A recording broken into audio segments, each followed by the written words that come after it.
Hello, everyone, and welcome to TFYLP, episode number 74, recorded January 27th, 2018. I am your host, Drawn Land, a.k.a. Weird Wolf. Along with me this evening is Jack Bruner. Hey, everybody. Christian Russell. Hello. And with his back turned to the camera is Rick Alvarez. Keep it classy. Keeping it classy. Keeping it classy. Well, I hope everybody's having a good week this week. I know it's been a very long week for me. Just seemed like it's a lot of the work grind. It just seemed to drag on, and 12-hour days don't go by very quickly. So I hear my wife left me for 4 days with the kids. I was ready to murder those animals. Did you hide in a closet and She literally just got home in time for me to say hello, spank her on the ass, and come down here. Did you ride the waves? No.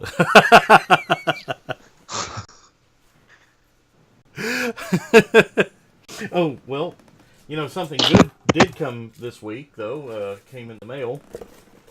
You remember last time on the podcast, I mentioned that I bought a lot of mini cons off of eBay, and I got them in, and there happened to be a Japanese one that was in the lot there that I did not know that was in there. Know what? I through my boxes of extra stuff because I got a couple of those eHobby DX paycheck sets. Extra ones of those. And then this one here, I was like really excited about was the deep dive, the little submarine. Oh yeah, nice. He is good one. Cool as hell. But yeah, I don't know why. I'm just on a mini-con kick again. It's like I don't really want to go all out and get all the Unicron trilogy again. I probably want to pick up another Unicron because it's Unicron and we haven't really had a better one since. Yeah. And it kind of ties in with our topic tonight. A placeholder.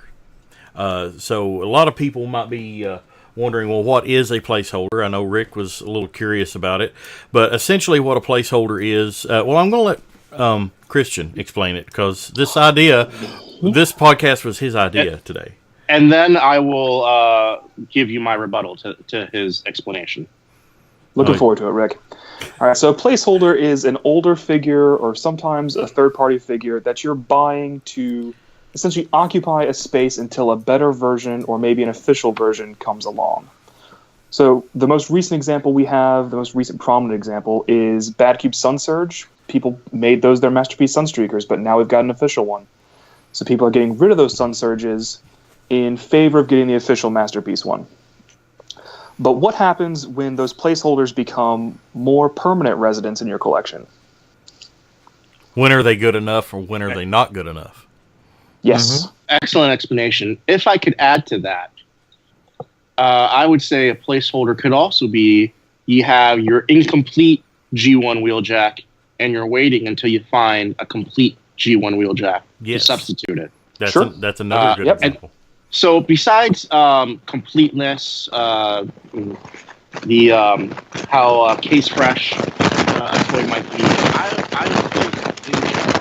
Oh, somebody's audio is like. Rick, not me. I know that. Uh-oh. I'm just very angry. Yeah, it's not me. Not on mine, and I apologize for that. Can't hear anything. Yeah. Somebody's got a loose connection, maybe? Yeah, I know it's not me, because... it stopped. Whatever it was, it stopped. Okay. Oh. Okay. So, let's carry on with our lives. So besides how complete or how mint a toy is, I would generally characterize placeholders in the modern era into two fields. And you guys let me know if I'm wrong or if I'm being an asshole. You're usually an asshole, but we'll just... But placeholders work in Masterpiece and they work in generations. Yep. You don't think they'll work in any other line? Well, do you know any third party? I mean, there's not a whole lot of Armada or Cybertron third party figures, or No. figures. We've got new movie stuff that you could have placeholders. A lot of people are replacing NPM Optimus with one of the new oversized versions, or Alien Attack, I think, is doing one, or they're doing the Age of Extinction version, something like that. Yeah. Okay. I mean, it breaks down into Masterpiece, but there are, movie toys, and there is a new movie segment coming out from Hashtag.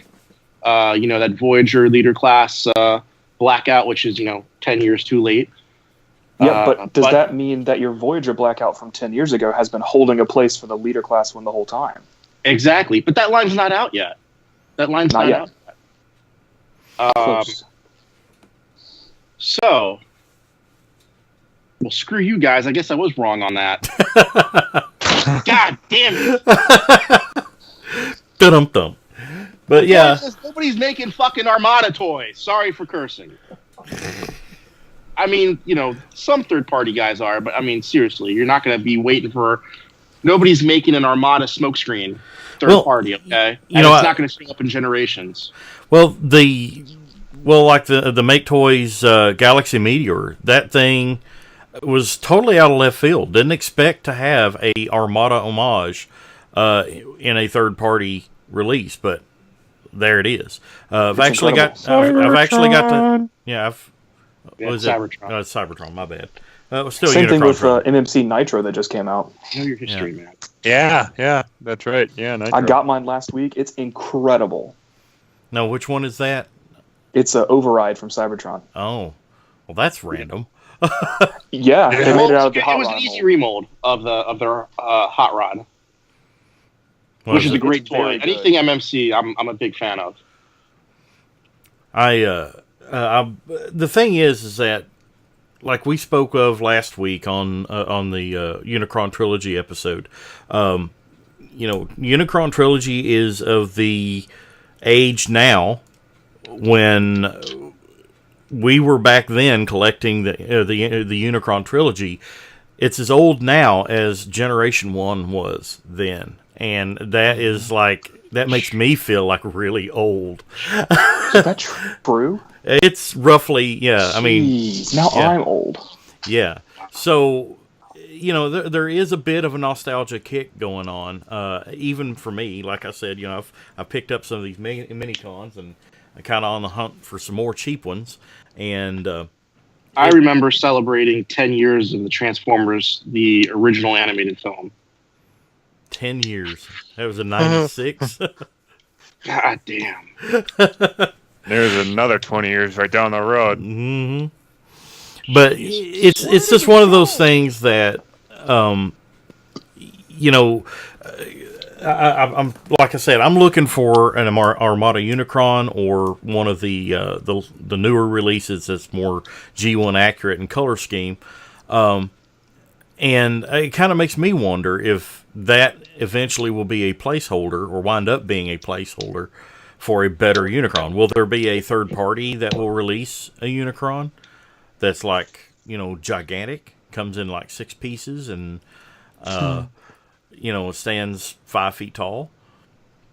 So, obviously a placeholder then is a figure that improves upon the figure that you have. Because, we've had a couple figures come out. The figure that you have since. is the placeholder. You're replacing it. Yeah. Right. Well, So what do you call those figures that come out after your The figure that you version? want. the replacement. No. The replacement. No, listen.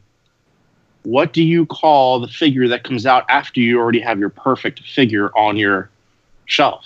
Redundant. There you go. Yeah. Well, and you also have to note that it's all in the eye of the beholder.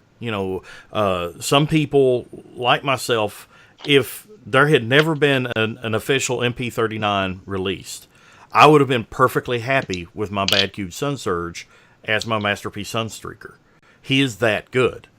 And that being said, even though I am actively trying to unload my Sunsurge, if I were to never sell it, I wouldn't be unhappy because he is a good figure, and I can transform him to the opposite mode that I'm displaying Sunstreaker, which would be robot right now, and display a really nice Lambo mode. So it's kind of an eye of the beholder type thing. You can have some people think Sunsurge was awful, and then they inexplicably went with Omnigonic Spinout and thought that was better. That thing was I actually horrible. know somebody who thinks that Spinout was better. And actually, I think Brett actually thinks Spinout was better. So that's two people. Poor Brett. Interesting. The thing is that there's some people that think different figures are better. And that's entirely up to them. There's nothing wrong with feeling that way. And there are people that, even though, despite MP39 has been released, they don't care. It's like, okay, there's a better one out. There is a Masterpiece Sunstreaker out there, but they don't like the cartoon aesthetic, and they much prefer the version that they have, whether it be Sunsurge or Spin Out or whatever version they have, and they don't care about getting the official one. There's also that viewpoint. Take, for example, Masterpiece Inferno has been released. I don't have a Masterpiece Inferno. I have Make Toys Hellfire. Perfectly happy with it. I wouldn't mind having an Inferno, and if I could pick one up decent, for a good price, I probably wouldn't be opposed to it. But I'm not actively seeking an Inferno because I am perfectly happy with my Make Toys Inferno, or my Hellfire. So in a way, he's a placeholder, but I'm perfectly happy with him being permanent. I'm the same way with the Apollyon. It's like Apollyon, I at least wanted a good-looking Masterpiece Megatron that had the G1 feel to him. That's what I got from it. If I got MP36, wouldn't mind, but I'm perfectly fine with Apollyon for now. So then there's the collectors like me who feel they have to have everything official.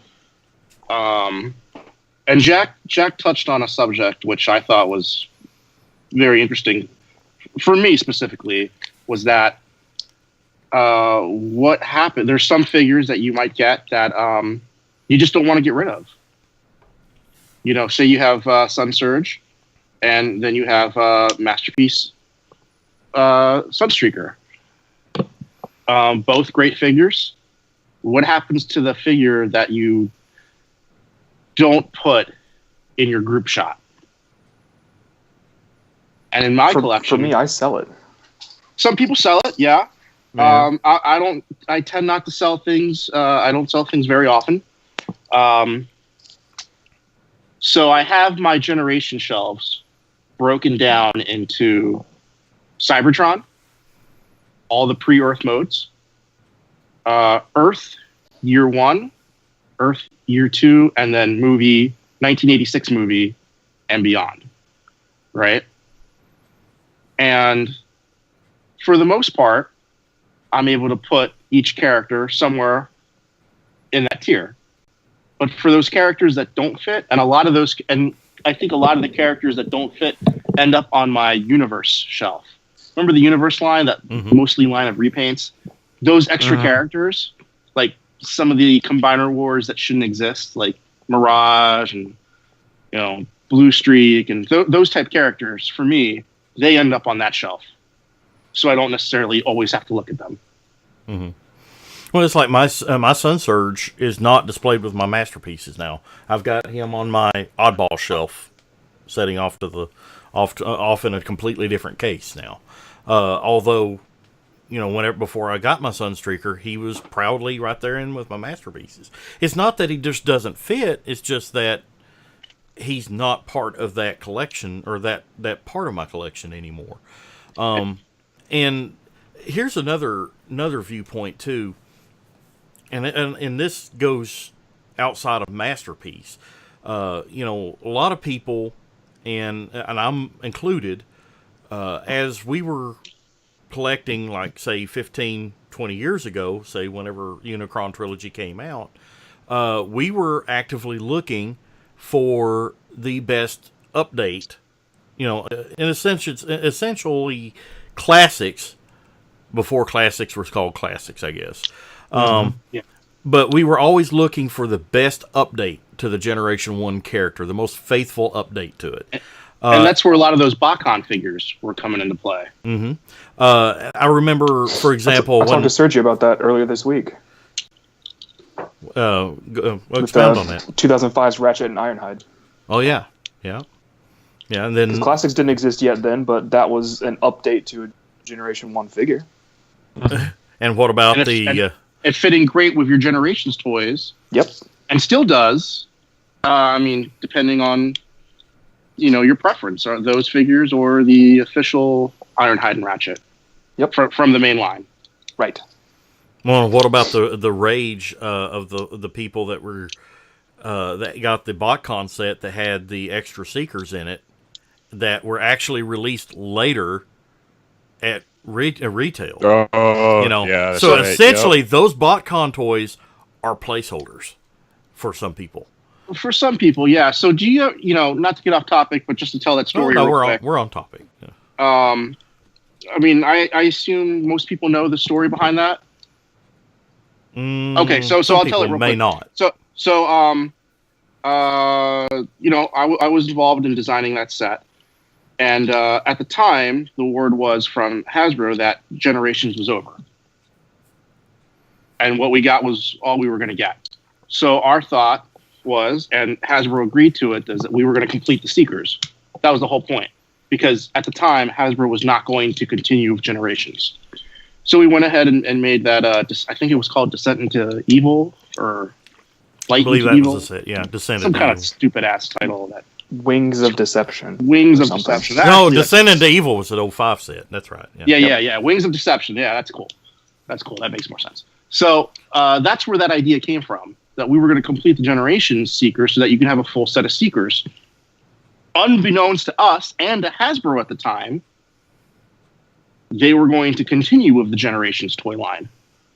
And I think by the time BotCon came around, Hasbro had already decided to continue the Generations toy line, but decided not to touch those particular characters until several years later, out of respect for everyone who bought the, exclusive versions that you can only get at BotCon. It was something like 3 years, right? Not counting the Japanese releases, but I want to say it's it was the like 07 two, set. at least two. Yeah, it was I think funny it was because two, yeah. I worked on that Wings of Deception set, and then I worked on the other one that came out from Hasbro years later.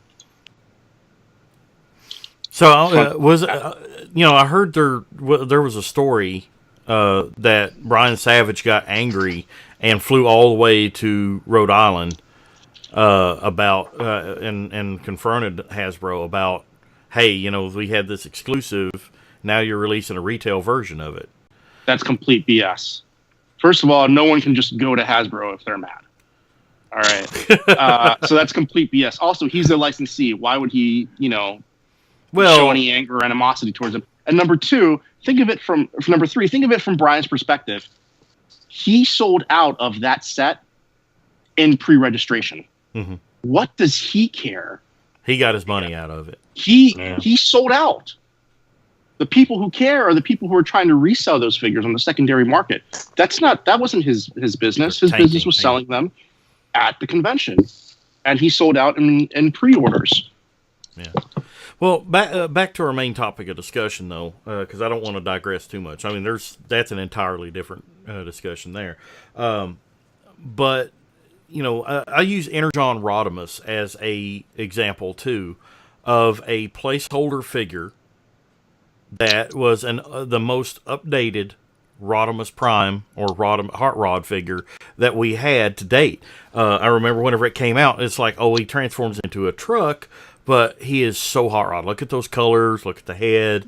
Oh, for sure. And then along, a couple years later, along comes Classics Hot Rod. Oh my God, And then Energon Rodimus became, pointless. Yeah. Fodder. And, and I think that becomes almost to a detriment that the Generations line continues. I'm thinking of that Wings of Honor BotCon set with the Elite Guard, and it had Scourge and the Seekers in it. I think, I think even at that BotCon, they announced the Scourge for the Generations line. Yep. And I think that was right before I went to work at Hasbro. And I'm thinking in the back of my head, why would the marketing team allow the BotCon team to make those figures knowing how much lead time it takes to make a figure? Yeah, it just immediately tanks the specialness of having the BotCon version. Well, exactly. And this is something too that's an argument in and of itself. It is a BotCon toy. It's the only deco of that ilk. And it had a new head. So it makes it special in and of itself. You're not replacing a toy with. You're replacing a character, and it's only a replacement for those people who were got the BotCon set for the specific purpose of having. Yeah, Christian is pointing at himself for the people specific who collect purpose. Yeah, of having that character represented. For example, the classics Seekers in your collection. Then there's you also have the people that buy the BotCon set. Well, because it's a BotCon set, these toys are special. They are to be displayed with my BotCon toys, not with my Generation toys. So there is a dichotomy there of people who collect for a different reason. I'm not saying either one is wrong, because that's everybody's collection is their own, and we've said that time and again here on the show, is that your collection is specifically yours. You might think Energon Rodimus is the best Rodimus out there, best Rodimus released to date, and that is your classic Rodimus. It's not a bad choice. Me personally, I think you're wrong. There's better Rodimuses out since. Yeah, it's not my choice, but I'm happy that you like it. Yeah. So it's not wrong. So there are different viewpoints out there on every turn of this idea. So Christian, you brought up the topic of replacements. Did you have anything else specific besides the Sun Surge that comes to mind whenever you think of a replacement, or a placeholder character? Yeah. So a couple years ago, I went through a big sell-off that sold out about a quarter of what I had. I needed to get some space. I needed to buy a car. It was a whole lot of reasons. And mostly I just wanted to kind of clear out a lot of the extras and placeholders that I had. And then I told myself that I would never buy another placeholder figure, that if a figure coming out wasn't the one that I wanted to represent my ideal version of that character, I just wouldn't buy it. I would wait for the next one. Now that the Masterpiece line seems kind of unsure of itself in the future, I regret not going back and getting stuff like Huff or Grump or Willis when they were available, because to me they were placeholders and I was waiting for the officials. But Masterpiece is all over the place. We're except in G1 now. We're Masterpiece is all over the place. We're doing Ultra Magnus, then we're doing Sunstreaker, then we're doing Black Shadow, and then we're going to do Waspinator, and then we're going to do G1 RC, and then we're going to do Armada Optimus Prime. So I can understand your frustration, but there are some third-party Masterpiece figures which are always, I think, going to be better than the Hashtag ones. Yep, definitely. The ones that come to my mind, I'm trying to go back and get them now. The ones that come to my mind is the Fans Toys Dinobots. I honestly don't think Hasbro can or Takara can outdo the Fans Toys Dinos. I don't getting think the Dinos and getting Phoenix changed my mind on that forever, and that's why I'm now trying to go back and fill in the gaps in my collection. Fans Toys Sovereign, look at that thing. That I don't know if there can be a better Galvatron out there. Nope.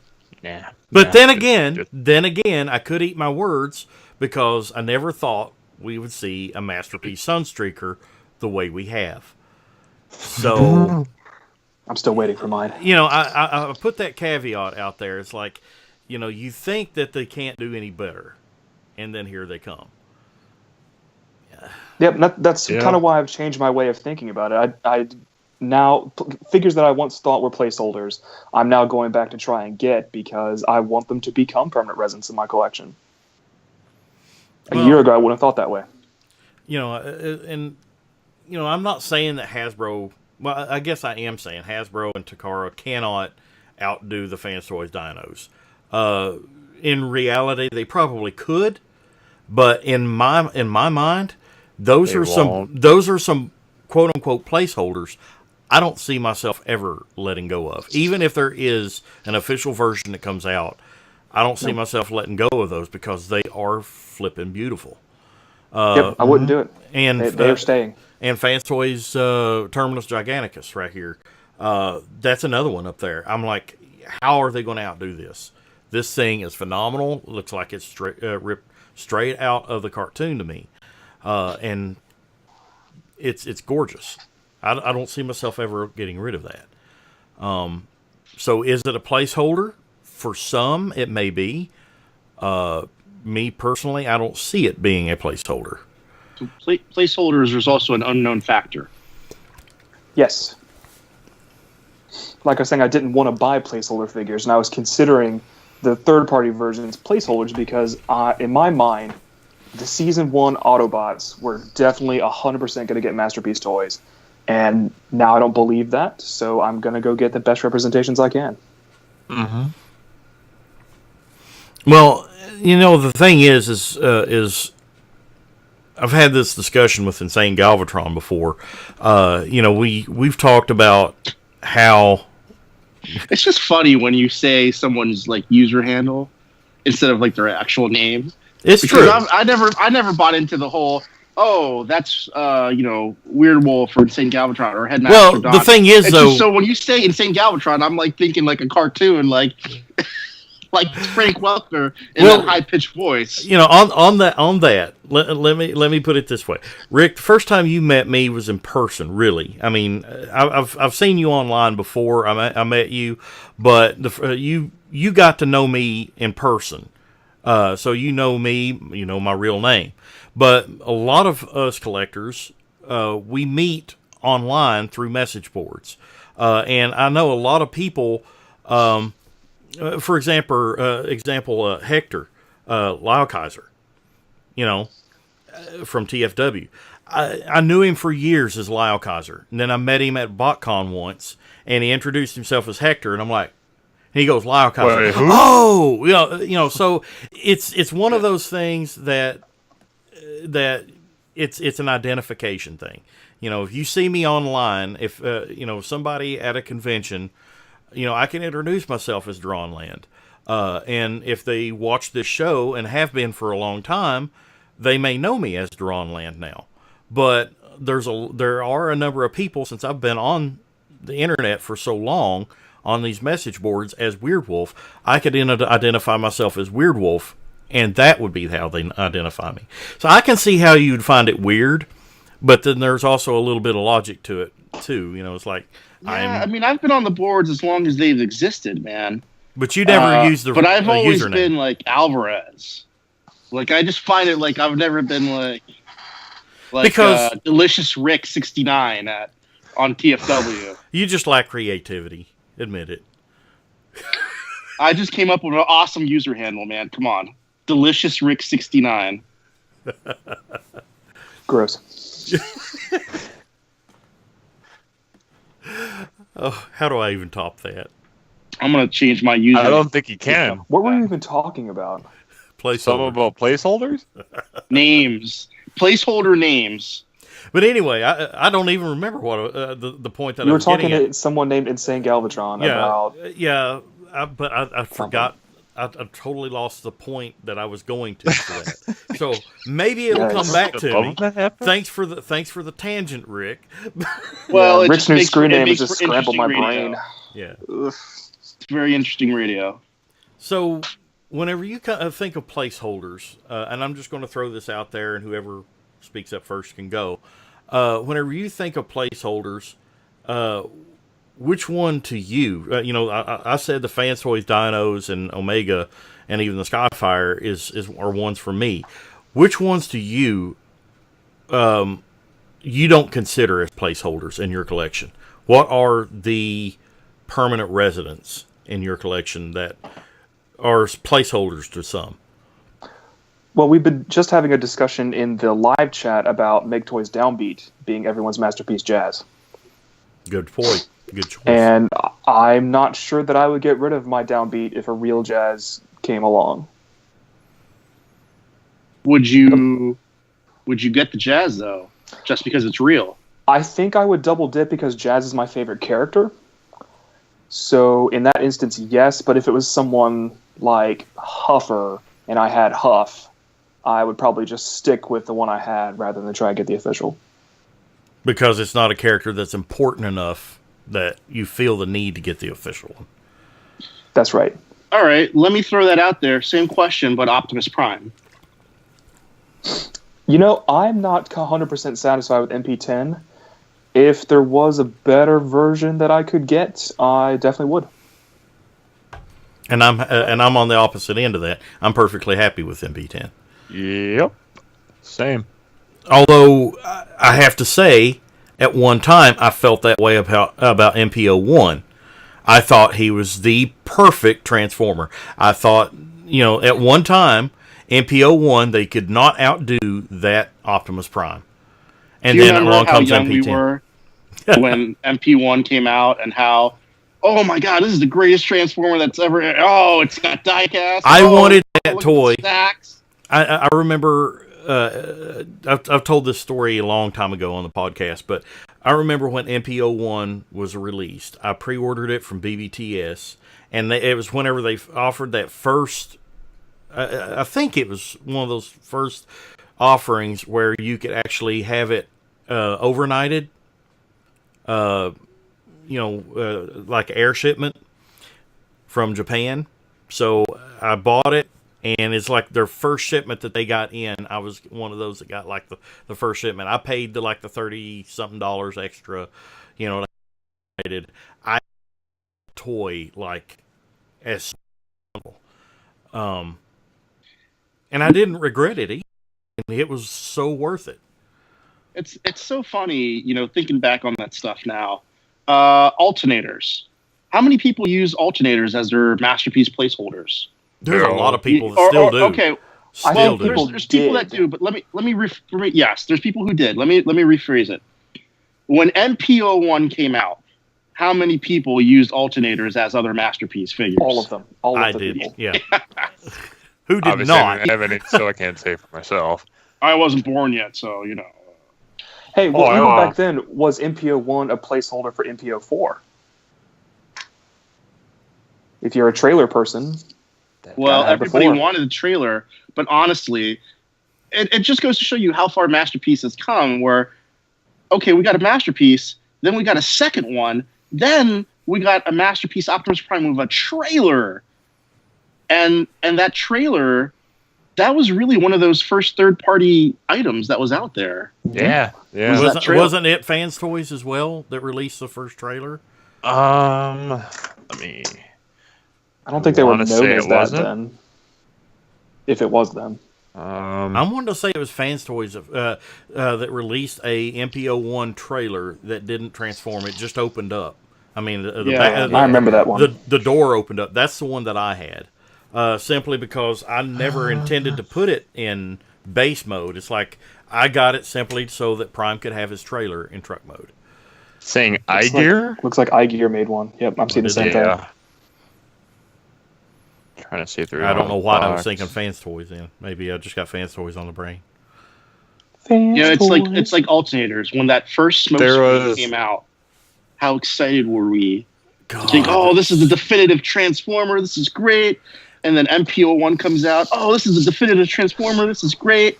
MP10, oh, this is a definitive Transformer, this is great. And it makes you wonder, 10 to 15 years down the line, how are we going to feel about the modern masterpieces today?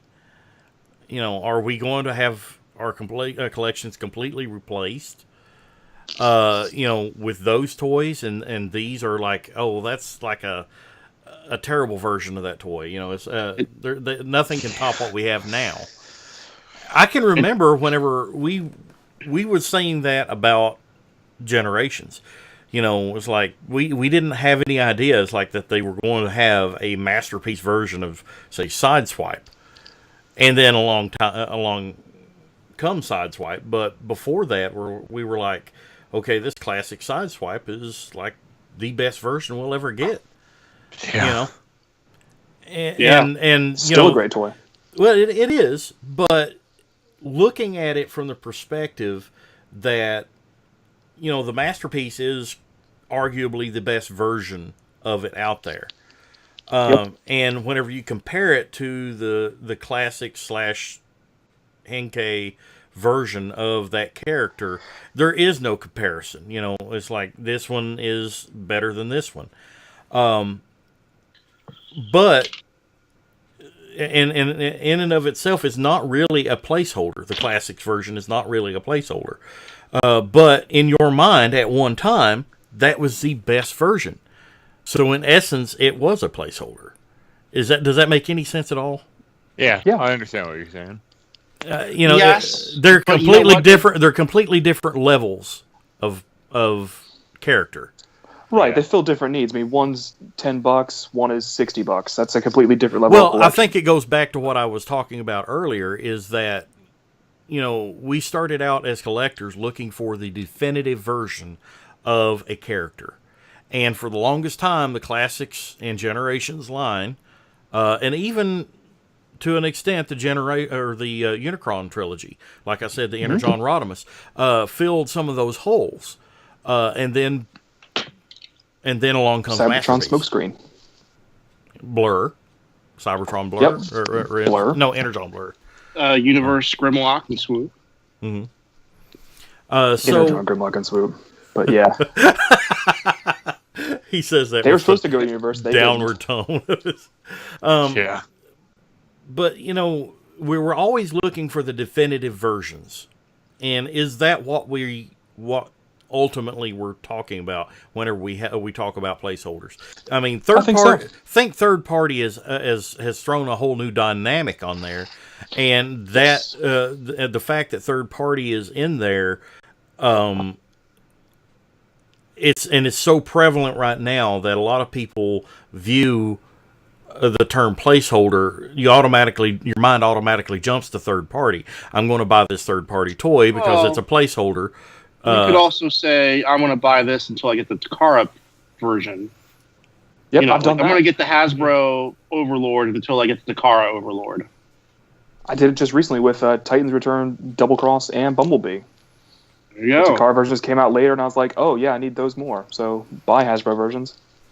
Yeah, I mean, the thing is that our perception of the term placeholder, and it's been around for years.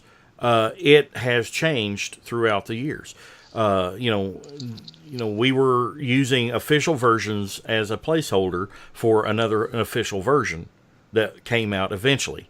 Energon Rodimus, Classics Rodimus, and then you had what's another Rodimus after that was in the same Titans Return.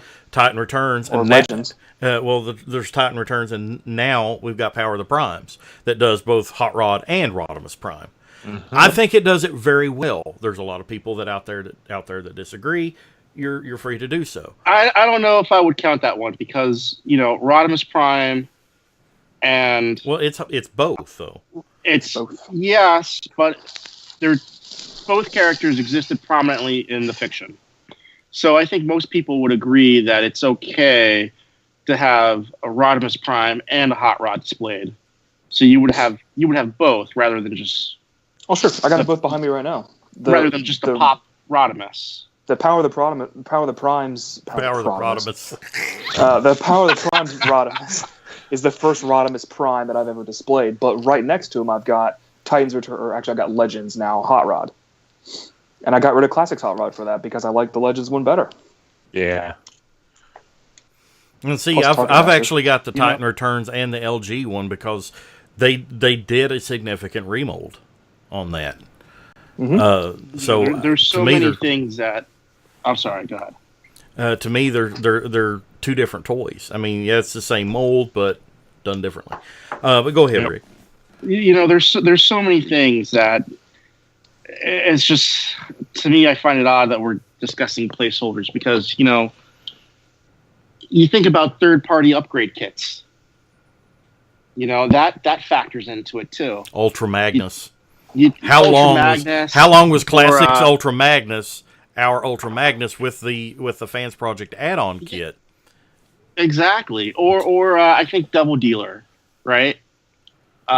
We put out the Voyager version, but then there was a great third-party add-on that's got the missile and the gun, and he can carry that big-ass missile on his back in vehicle mode. How awesome is that? When you get a third-party upgrade kit, does it take away that it's a placeholder because you've made a monetary investment more significant than, say, a more accurate version that came out from Hasbro later on? Well, I think... Does your investment nullify a better figure later on? I'll let Christian in. Yeah, I can speak to that. I will never, ever, ever get rid of my Classic Ultra Magnus and City Commander. It's not my definitive Ultra Magnus anymore, but I love it so much. Back to your earlier point of, why would you necessarily get rid of older ones, Rick? You said that earlier. That Ultra Magnus is that for me. But at the same time, I just got rid of Classics Rodimus and the Protector armor because I think the Power of the Primes one is way better. I'm not as attached to it. I'm not sure the monetary investment had anything to do with it. For me, scale also has something to do with it. That's probably why I got rid of Rodimus over Magnus. See, because when I'm, as I said, I am displaying them as, pre-Earth, Earth, early Earth, Earth, post-movie. So, size kind of does matter to me, which is why I never opened my Titans Return Blaster and Soundwave. Because I don't need giant versions of Blaster and Soundwave over my generation Sideswipe or my generation Sunstreaker, right? Hey, which Bumblebee do you display for Classics? Do you do the Classics one or do you do the Titans Return one for size? Well, I have two Earth shelves, early Earth and modern Earth. So I the small one's up top. The big Generations one from many years ago is on the second Earth. Cool. And then you put your Gold Bug on your post movie shelf. Right, of course. Boom. But the thing is like I've got one too. The Beast Hunter's Dark Steel. I got the upgrade kit that Vangsta made. It turns it into Death Saurus, and if we ever get an official Death Saurus, released and let's say there is a Power of the Primes Death Saurus on the way. It will not replace my Dark Steel Death Saurus because, I've got an investment in that. I actually made the modification. I got the Repro Label upgrade set and put on it. It has a part of me on that toy. In that toy, it's something that I've invested either time or money or both in. By the definition, it is a placeholder, but it's not a placeholder. I know that sounds confusing, but it's not meant to be a placeholder. But eventually, it will be replaced. So, in essence, it will be a placeholder. It almost sounds like doublespeak whenever you say that, but will have been a placeholder. Will have been subjunctive. Shit shat will have shitten.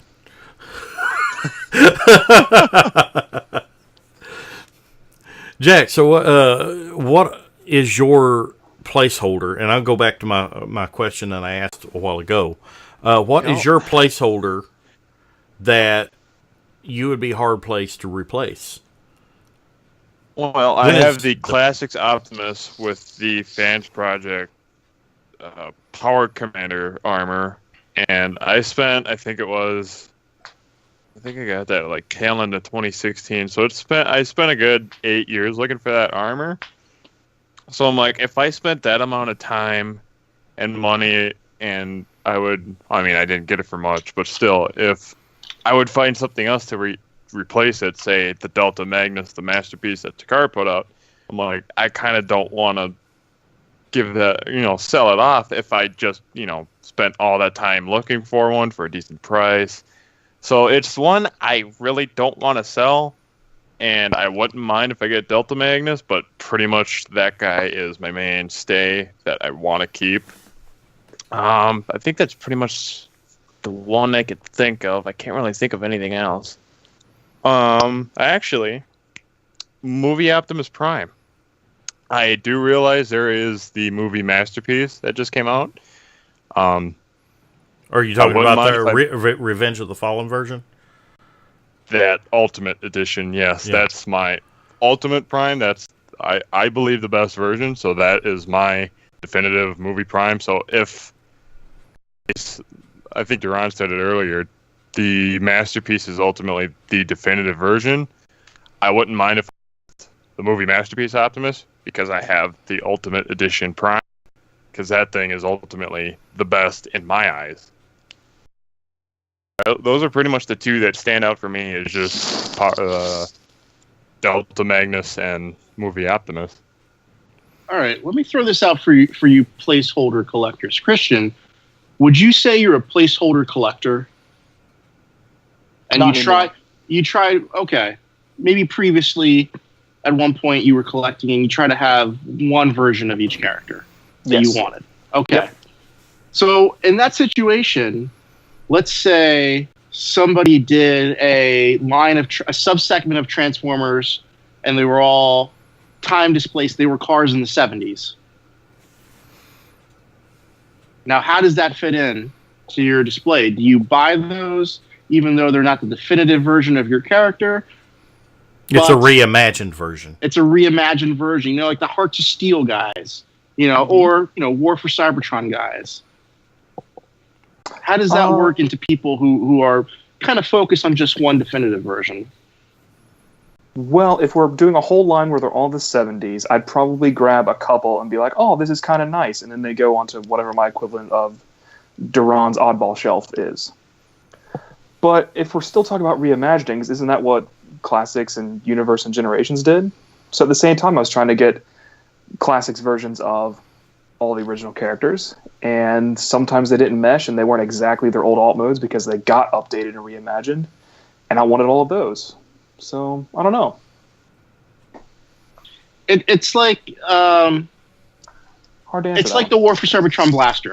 Everybody wanted a blaster for their generation self, right? Yep. So there's a blaster out, but then you have those third-party blasters, which are kind of like deluxe size, but they turn into an actual boombox. Mm-hmm. And I have those, and I think those are more awesome than the one that I worked on, which is the War for Cybertron blaster. It's just... Well, another good example is Blitzwing. There's the Generations Blitzwing that we got a few years ago. Example. I think you used that you was in on that, Rick. And it's a good toy. Yeah. It is a really good toy.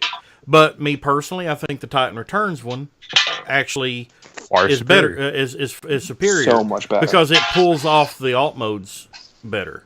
Here's the only thing I wish the brand new Titans Return Blitzwing had was all three animated faces as headmasters. And see, that to me was not a selling point of the generation. I wish it hadn't had that. I took that head off and gave it the Dr. Wu kit, so it just had the G1 one.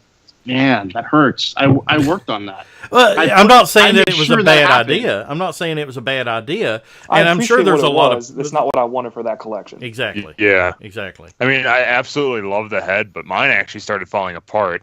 But I thought the execution was perfect. I absolutely loved it. I just didn't really feel it on the Blitzwing on it as my G1. The reason that came about was because I was so in love with Animated. And I thought Animated did such a great job of reinventing that character that definitely. I felt we had to pull that into the mainstream of Blitzwing to make it more interesting. Kind of like Bulkhead. You pulled Bulkhead out of Animated and you put him more into the mainstream because he was like an interesting character. Lockdown, same thing. Uh-huh. Now Lockdown's in Generations. He's in the movie. He's in the comics. But the two you just mentioned, Lockdown and Bulkhead, were created for that. Blitzwing was reimagined for that. So you could argue that the G1 Blitzwing, having existed for so much longer, is a stronger characterization than what came after. Exactly. Maybe that's why people didn't enjoy it as much. And the thing is that, like we said, I said before, the idea of having the multiple faces, I get it. And awesome. And it is awesome. And I don't think that it was a bad idea. I don't think that it should have. I'm not sitting here saying that it should have never been done. It's just I'm saying that for me, that was not a selling point for that particular toy. When I displayed that Blitzwing, when I owned it, I never used the other faces. Whenever I got it out of the package, I did the little gimmick. I go, that's neat, and then I put him on the shelf with the G1 face. Because that's, to me, that's Blitzwing. And I understand that there are kids out there that animated Blitzwing is Blitzwing to them. They don't have connection to the Generation 1 Blitzwing. And so it's not a placeholder to them. It is their, we've said it before, it is their G1. And to them, having the multiple faces is a selling point. It makes the toy their own. And I think that is a significant point in that it goes back to what I said earlier. It is all in the eye of the beholder. What is definitive to you? And I think that's ultimately what we're talking about here is what is a placeholder is the definitive version until a better one comes out in your collection. And if a better version doesn't come out, then is it ultimately a placeholder? Do you still consider it a placeholder in your collection? Let's say, for example, you got Transformers ends. Yeah, tomorrow. Let's say you got the Bad Cube speed bump or the what was the Ocular Max version of it called? Terragus. You got one or the other. And that is your trailbreaker for now. And in your mind, you're like, oh, this is a placeholder until the official one comes out. And let's say, like what Rick says, Transformers ends tomorrow, or they just never release an official Masterpiece trailbreaker. Do you still look at that toy as a placeholder? Do you actively and think this is a placeholder? I think as long as there's hope of another one coming along, it could continue to exist as a placeholder. Yeah. But do you actively look at it and think that's a placeholder? I admit I've thought that with certain figures in my collection. Oh no, a Massey attack that is not Massey. That's Roxy. A Roxy attack. See, this is a very interesting conversation for me to have because I've never collected like this. Like when I think placeholder, as far as is what we're talking about, I think my G1 Cyclonus in the box. I need an upgrade on that one. Eventually, I'll get a nicer G1 Cyclonus in the box. And I never thought of it that way. That's such an interesting way to look at it because it's essentially the same thing. It's just never in the context that I imagined. I'm replacing something with the same thing. Right. But it's a better version to you. Your crappy beat up one from 30 years ago is not going to be as good as far as being a collector as a brand new minted box one. Right. To get that, and I'm glad you brought that up because, like I said, I hadn't thought of that part of it. But plenty of people were doing that before there was Classics or before there was Masterpiece. And then that's why you get stuck with I got 3 carded versions of the Race Car Patrol on the US card because I'm like, well, this one's not that. This one's much better than this one, and then, well, this one's much better than that one. So in that instance, if you've got, I don't know how many you have, but if you've got the whole G1 run carded and in reasonably good condition, are you always looking for new ones, or if you see better ones, do you pick them up? And if so, doesn't that make your entire collection placeholders in a way? Interesting observation. I mean, there's certain figures I don't actively look for placeholders. But I guess you could say if it's possible that I found one that's nicer and I deemed it to be the right price at the right time, then yes, I guess technically my entire G1 collection is a placeholder up until a point. And where does that point end? Up until, like I personally don't grade my toys. I don't need to pay someone to tell me what the value of my toys are. But up until the point where I deem that would be a 100% AFA graded item. At that point, I leave it alone unless there's a variant. Right. And then I need to go out and get the variant. Well, it's like me. I'm always searching for. I know there's a knockoff out there, but I'm always searching for the official released, actual sealed G1 Weirdwolf. I want a U.S. sealed G1 Weirdwolf in my collection. I have a complete G1 Weirdwolf. I actually have two. My girlfriend's is one too. They're both complete. They're both mine from my childhood is a little bit played with condition, but I will never sell it again. And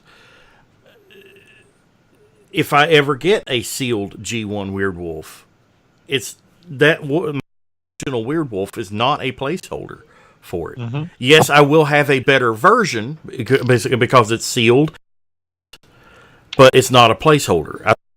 Differentiation too that we need to bring up. Getting a version of a toy, and then you get a better version of it, but it's not replacing it. It's just to supplement it.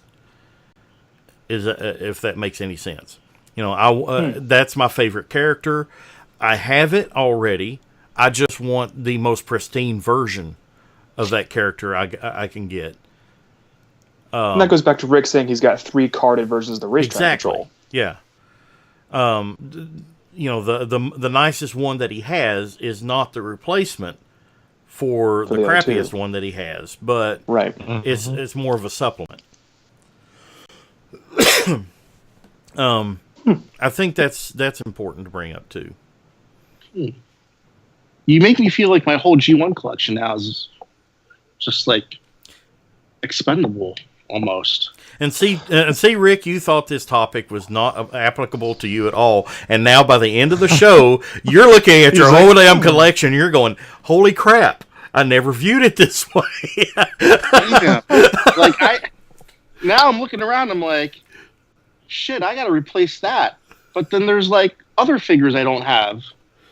Like, do I get the other figures I don't have, or do I actively pursue something I already have that I'm just going to replace with the exact same thing? Well, I think a collection is in flux by nature, and if we ever stop having collections in flux, we stop being collectors. That's what I love about Transformers. Though there's always going to be something to collect. 35 years, and I'm still finding things from G1 that I didn't know existed. I want to thank James Roberts. He's the great, very talented writer for the IDW comic books. He was nice enough to sell me the Transformers G1 pegboard and ship it all the way from the UK to me. Nice. Very cool. I had no idea this thing existed. Who knew that there was a pegboard and that someone kept it and it's in beautiful condition? And then I found it. And now I have it. Wow. How the fuck did I buy that? Out of left field. Yeah. But see, that's the thing, there's always going to be things there's always going to be something for me to collect. Even if I have every single Transformers piece that I ever wanted, I'll still be able to collect because I'll always be looking for one that's more mint than the one I currently have. Well, and there's something that we've mentioned here on the show before. We've actually talked about it as the topic of entire episodes. Is there ever a point whenever you think you'll be completely done collecting? There has been at times in my life that I feel like, I don't want to do this anymore. I've been doing this almost all my adult life. There was maybe a span of 10-ish years that I didn't collect Transformers, maybe less. It was a time from, my early high school years till the time I got married. And, I didn't collect Transformers in that span of time. But I was still a fan, I just didn't actively follow them. And then I became an adult collector, and I have been faithfully ever since. And so, there comes a point whenever the grind feels like the grind. It really catches up with you, and you're like, I want to stop. I want to just not do this stuff anymore. And then there's always that one thing that catches your eye, and you're like, it's like you're talking dirty to me. I want that toy. My wife has reached that point with Transformers. Just from the sheer volume of stuff that I have. When we moved to this house, it took 4 42-foot-long trucks to move us. 2.5 of those trucks were my collection and display cases. A truck and a half was for the house. Wow. So it took 9 guys to do this. So she's just tired of hearing the word Transformers. She's just tired of the volume of stuff. And I'm in the basement, and we've been working on it for almost 2 years now. We're like 24 grand deep into this basement. It's nowhere near being done. And our 3-car garage is just filled with boxes. It snows here. I live in Massachusetts. It snows here in the winter. She wants to put her damn car. She wants to put her car in the garage and plug it in at night. She has one of those plug-in hybrid things. I had one of those. She has the Prius. She's got the Prius. You plug it into the wall. I had Jolt. And it. She wants to plug it into inside the house. So she's at an end with my Transformers collection. And then I'm a stay-at-home mom. And then there's the other side of it where she'll look at the credit card bill and she'll be like, "What did you buy? Why you spend so much money on toys? What you doing? Why you spend?" My wife is very Chinesey, so she's like, she's one of those Asian countries. I try not to get involved. Does she ever call you Lick Alvarez? Oh, jeez. No. I went there. Why? Come back from there. I will say, don't stay there. This is how. I adore my wife. I love her almost as much as I love myself, and I will say this is how Chinese she is and how much I've embraced her culture. Our daughter's middle name is Wing. Wing. Wing. W-I-N-G. Wing. Wing. Okay. Right. It's a traditional Chinese name. Mm-hmm. So her first name's Madeline, so we call her Madwing. And I call her Madwing thinking one day she's going to grow up to be a fighter pilot, and that's going to be her call sign. Madwing. It's pretty legit. But, I think we've had a good discussion tonight about placeholders and replacements for particular toys in your collection. Different ways to view it. Maybe you have got placeholders in your collection. Maybe you think of them as placeholders in your collection. Maybe you had them and never realized it until now. Like Rick, you go into this show and you're like, I don't relate to this. Pissed me off. This whole show just pissed me off. Yeah. Questioning my entire life. See, that's what we do at TFYLP. Do I have to upgrade my overlord? Do I have to upgrade my wife? What do I need to do now? Here at TFYLP, we just take your idea, your thing of your hobby, and flip it upside down on its head, and and make you rethink it all the time. All the time. Well, I hope everybody has enjoyed this episode. If you have any thoughts on the matter, please let us know on our Facebook group at facebook.com/groups/TFYLP. We're always active on there talking about this, and this particular episode will be, or is actually in the Facebook group. So you can actually go in there and comment below, or you can tweet us at TFYLP on Twitter. I'm always on my phone. I just stay buried on this thing. So, if you tweet me, I'll get it. Just at TFYLP on Twitter. And as always, if you love what we do here on TFYLP, you can go to patreon.com/TFYLP and help us continue our efforts, help continue to upgrade. I am in desperate need of a new computer now, because this one is getting ancient and way too show. One to actually broadcast with and one to control with. So that gives you an idea how much is involved in doing this little rinky-dink podcast that nobody listens to or watches. And so if you want to upgrade your podcast, yes, join the Patreon. Join the podcast, or join the Patreon. Even if it's just $5 a month, it helps everything that we do here. So this is the placeholder podcast? No, it's not. The real TFYLP podcast? No, this is the real podcast, the only true Transformers podcast out there. Oh, yeah. There's room for everyone. There is.